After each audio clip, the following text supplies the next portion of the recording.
world, it's Silly Girl Carmen. We are back with a wonderful episode, and this week we are happy to welcome a London-based artist and DJ by the name of Maeve. With a strong musical background and a soulful voice, Maeve is one to look out for in the music world. We had a chance to speak for a brief Q&A to talk more about London coming back to life and what Maeve is up to with her music. Stay locked in to enjoy this interview and 60-minute mix only here on Wonderful Radio.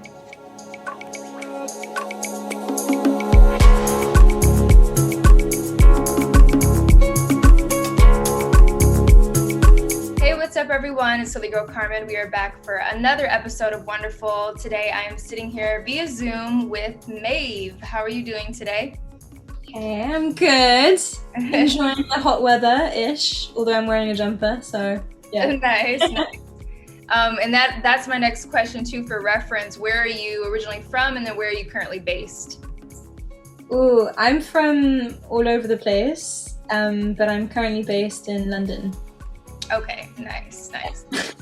I'm enjoying the view of your plant as well. It's a nice touch. I love it. Yeah, I have the whole collection over here. Oh, lovely. Yes, gotta have the plants. Plants. All right, well, we're gonna jump into your interview. I know the last time we spoke, you were telling me about your music goals and your background with music. How is your music coming along? What's been your creative flow lately? Or are you staying inspired with your progress? Yeah, I mean, I have so many ideas and things that I'm working on. So I have a really good creative flow. And this year, or the last 2 years, have definitely given me a lot of material, a lot of inspiration, to say the least. Yeah, definitely. It's been intense times, and with intense times come intense emotions, and intense emotions are transformed into art, hopefully. The only issue is that it's been a little bit unstable at the moment, obviously, with just life changing and just moving around. So yeah, the last couple of months I haven't been able to do as much as I wanted to. I was more sort of on the road gigging and things like that. So I'm looking forward to settling down and just working day in, day out on my album for the next couple of months. Nice, very good. Yeah. And I know we got to meet over Zoom before officially doing the interview, so that was good. And I know your background, would you say your background, correct me if I'm wrong, is a little bit more in like the jazz style as well, in your music style? Yeah, for sure. I mean, background, I've done a bit of everything. I've got some jazz training, some classical training, some experimental training. I've kind of dipped in and out of different things, but definitely in terms of approach for my heart is, I guess, it's definitely like an improvised, free jazz approach to sound and music and feeling, I guess. So yeah, I guess I'm more of an experimental jazz singer in that sense, for sure. Nice. Yeah, after speaking to you last time, it was cool. I got to go to your Instagram and actually see you do it, like some of your vocal videos, and I was like, wow, like it's just cool to see people in action, like really putting that passion behind what they're doing. And I just, yeah, you have like a very like raw style. It's really cool. I like it. So we're going to jump into our next question. How do you feel about the world opening back up, or maybe, yeah, what is the vibe right now in London with that? What has been a highlight of your summer with things changing again? Well, London just got released into this Freedom Day or something last week, and I haven't been out. But yeah, a lot of my friends have been out clubbing and stuff, and they're really excited to be able to dance with people and like find that again. Yeah, I don't know. I think like it's great. It's really cool that gigs are becoming a bit more open, and I'm working at a festival next week, or actually this weekend, so that's going to be interesting to have these crowds of people again. But I'm treading lightly because I think it's gonna very easily escalate into another lockdown, because it was like the Euro finals for the football as well, and so people kind of went a bit crazy, and yeah, I'm excited but just slowly wary. I don't know how this is gonna work out, and also there's a lot of new rules that are being implemented at the moment in terms of like who's allowed to go to the venues and things like that, like COVID passes, like vaccines, like all of these things. So it's a little bit scary. I don't know what kind of world we're headed towards. Trying to be optimistic, but yeah, getting a little bit weirded out by everything that's happening, to be honest. Yeah, So, that is understandable. And yeah, I feel the same way. I think summer was like that exciting, like, okay, like things are opening up, and people were just being bold kind of regardless, because it was summer, like everybody wanted to get out. But the news of course is ramping up some stuff again, and I think some places have already gone into like a second lockdown. So I understand where you're like, I don't know, but at least there's been some freedom, and some, like you said, for the music culture, some stuff has come back. So it's like a good feeling, but yeah, we do still have to be a little weary, as you said. But what may I ask what the festival is that you're going to be a part of? it's called Gala Festival. Okay, nice. Yeah. Very cool. So what would be 2 words that you feel best describe your music or musical style that you play? And what do you want people to experience most from your sets or music? Ooh, it's a good question. It's a hard one though.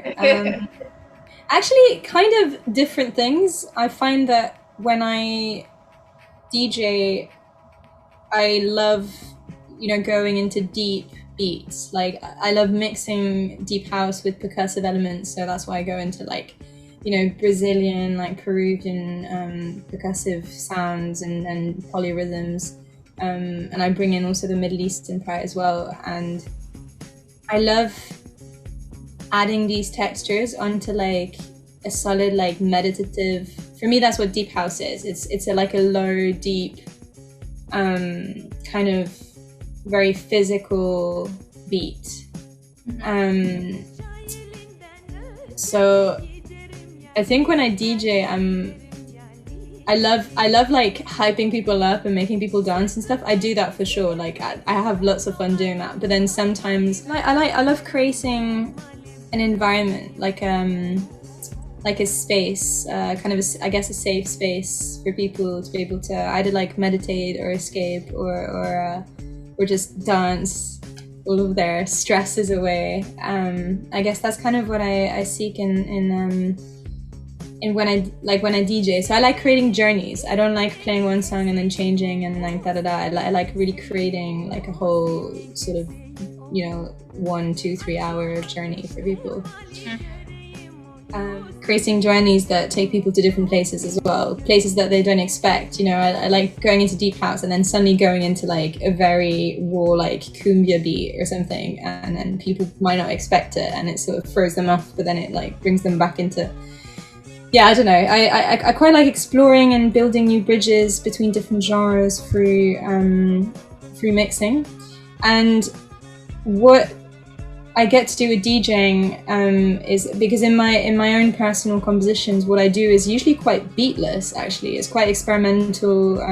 It does have beats in it, but it's quite slow and ambient and open spaced. And it's with the same sort of idea of creating like an immersive sound rather than necessarily like a pop song structure in that sense. But it's nice to have that balance with the DJing because it brings in that like beat. So I have two sides, and they kind of work together really well. Nice. In that sense. And I've actually just started producing beats as well. I keep like moving away from it because this album that I'm working on, I want it to be more on the like minimal side of things, like minimal experimental R&B. But I do keep gravitating towards making beats, and it works really well with what I'm doing as well. So who knows, maybe I'll make like a remixed album or something afterwards. Nice.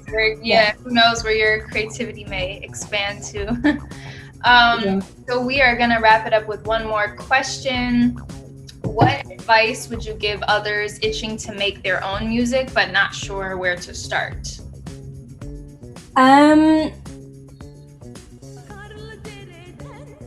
I think the best advice is, I know it sounds basic, but just to do it. I think it's very easy, especially for, you know, minorities and people who might not like have, you know, role models or like examples of people like them producing music or making music or things like that. I think it's quite easy to sometimes fall into procrastination, thinking, oh, but I need this piece of software to do it, I need that, you know, I need all of these different things. I need to go to music college. Like, that's the biggest lie anyone's ever been told. You know, like, all you need is YouTube and, you know, an instrument or a decent computer or, you know, a few basic bits of equipment, and, you know, just do it. And there's no, I guess the best thing I can say is that there's no rule, there's no way of doing music that's better. Or there's no like, yeah, rule book as to how you should produce the best thing possible. So yeah, I think you should just do it. And if you're stuck and you're looking for inspiration, you know, YouTube, or listen to people that inspire you, that you like the music of, and maybe try and copy what they're doing. I used to never do that. When I started composing, I always just like did my own thing. And then like 10 years later, I decided as an exercise to try and like do something similar to another artist. And I was like, damn, I'm learning so much by just like trying to imitate this person. And obviously you're still doing your own thing, but it's just having that structure, like that guidance and that kind of corridor to go towards sometimes can be really helpful. Nice.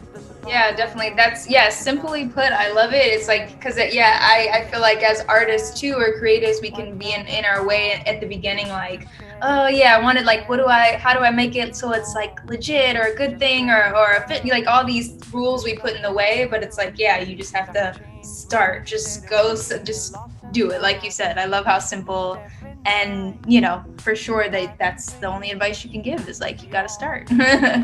Yeah. Sure. But yeah, I want to thank you so much for coming on. Wonderful. We have wrapped it up with our questions. I can't wait for people to hear your mix, and we thank you for sending us some great music. We look forward to hearing more of what you create soon in your own musical journey. Amazing. Thank you so much for inviting me on. I really appreciate it. And yeah, I'll speak to you soon, I guess. Yeah, thank you. Thanks. Bye.